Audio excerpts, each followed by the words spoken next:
Assalamualaikum guys, kembali lagi dalam channel Ujang Fix It.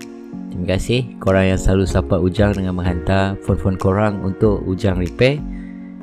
Untuk yang baru jumpa channel ni, Ujang nak ucapkan tahniah kepada korang. Ujang mendoakan agar korang sentiasa dimurahkan rezeki, sihat selalu dan dalam keadaan aman, tenteram sepanjang masa. Amin. Hari ni Ujang ada satu Xiaomi Mi Note 10 Lite. Phone ni tak boleh on. Try tekan on. Tak boleh. Sebelum kita teruskan lebih lanjut, kepada yang belum subscribe, subscribe dulu. Terima kasih. Okay.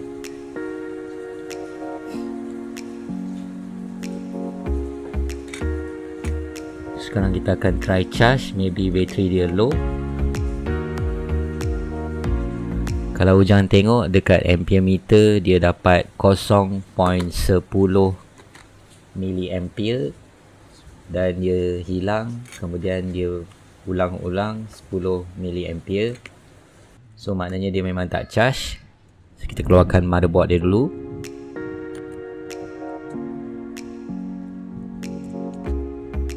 Ni adalah simptom-simptom processor. Simptom processor tak working.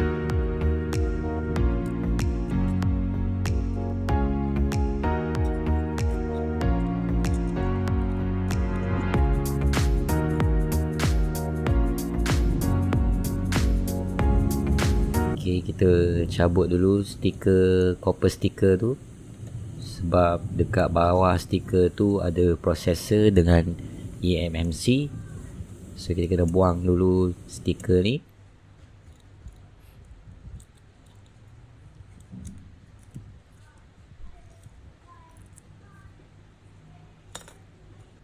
Okay, eMMC dengan processor ni ada dalam shield tu. Jadi kita kena remove shield dulu, baru kita boleh tengok processor dengan eMMC ni. Kita akan solder keliling shield ni supaya memudahkan untuk kita mencabut shield tu.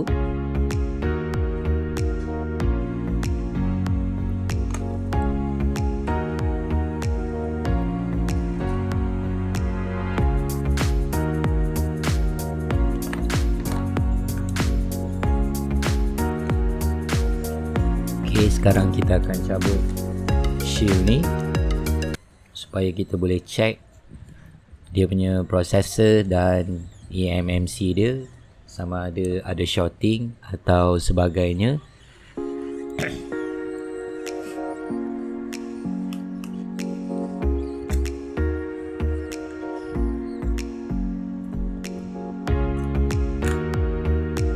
Okay.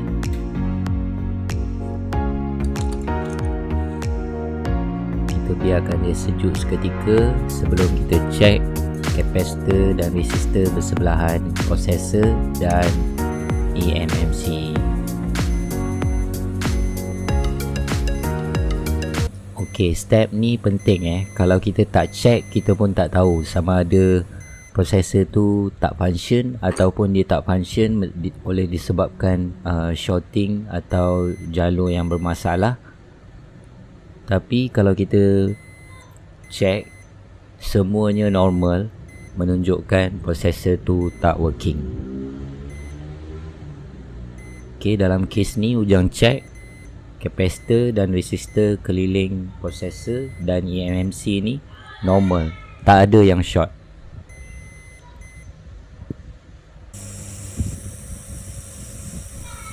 Sekarang kita akan buang gam-gam yang ada di sekeliling processor dan eMMC.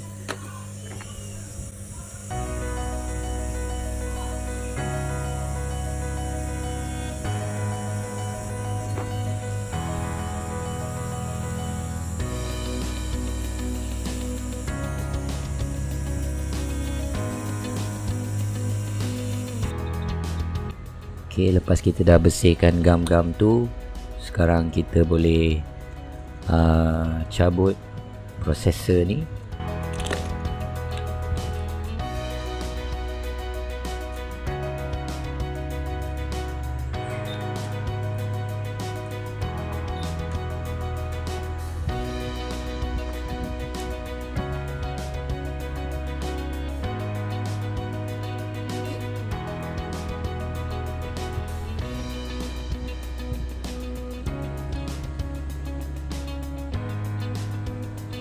Okay, pastikan kita hit dia rata-rata.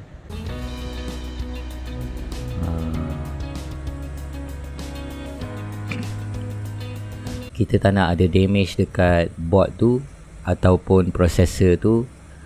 Jadi pastikan korang punya hit menyeluruh supaya pads dekat board tak hilang dan pads dekat CPU pun tak hilang. Okay, ni chip MSM 7150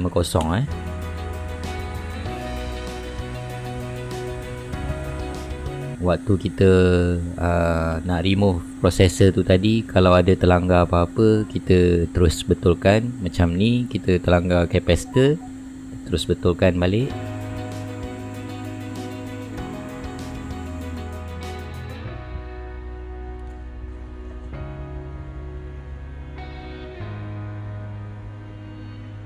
Okay, sekarang kita akan cabut eMMC dia pula.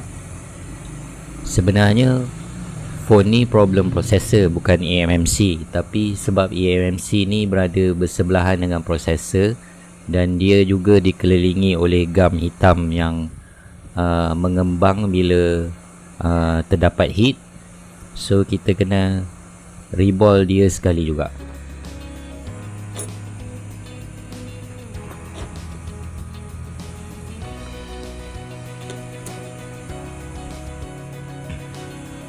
Sebab kedudukan dia bersebelahan jadi bila kita hit CPU tu, eMMC punya gam akan affected juga. Jadi kita kena reball dia sekali lah. So lepas kita dah angkat, sekarang kita akan bersihkan pads ni. Sambil tu kita akan inspect sama ada kita ada buat apa-apa damage dekat pads ni. Kalau ada yang terkopak atau sebagainya, kita kena fix balik. Kalau yang bercala, kita kena taruh solder mask sekali supaya dia tak berlaku shorting. Okay, capacitor dan resistor yang berada bersebelahan, kadang-kadang kita waktu kita angkat CPU dan processor tu, dia akan longgar dan sebagainya. Kita kena check dia juga, pastikan semuanya normal.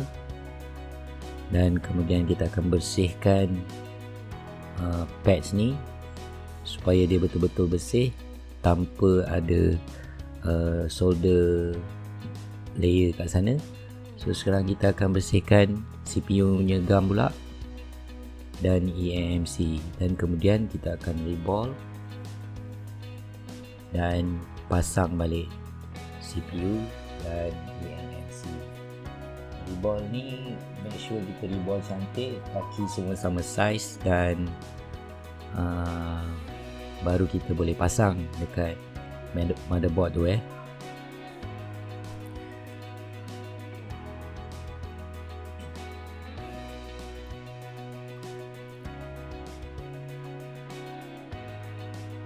Punca phone ni tak boleh on adalah disebabkan kaki-kaki yang ada dekat solder ball ni.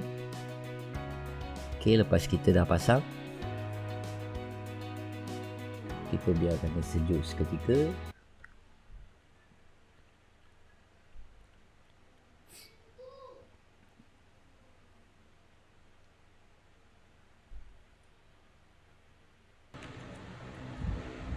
Ok, kita pasang balik board dia sebelum kita try.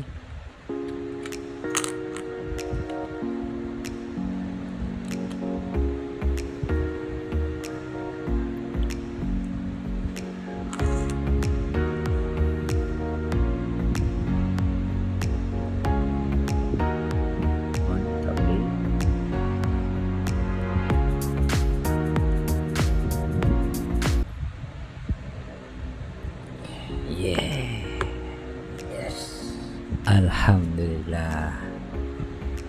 Ok, kita dah nampak Mi logo. Kita tengok dia boleh boot sampai habis tak.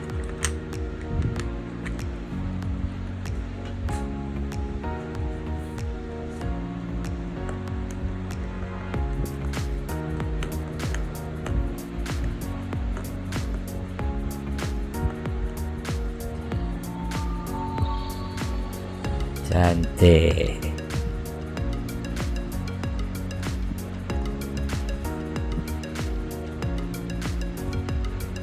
Okey, phone dia boleh boot. Tapi malang sekali ada Mi Lock dekat sini. Ujang tak boleh nak test phone ni sebab dia ada Mi Lock. Mi Lock ni owner kena masuk SIM card dia dan masuk password dia baru boleh recover balik dia punya data ni. Okey. Terima kasih kerana menonton. Alhamdulillah phone ni dah boleh on.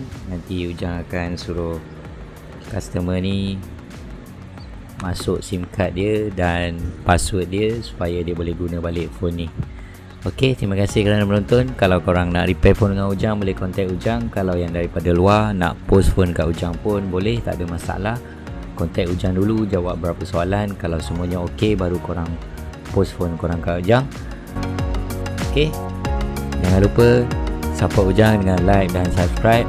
Kita jumpa lagi dalam video akan datang. Bye bye.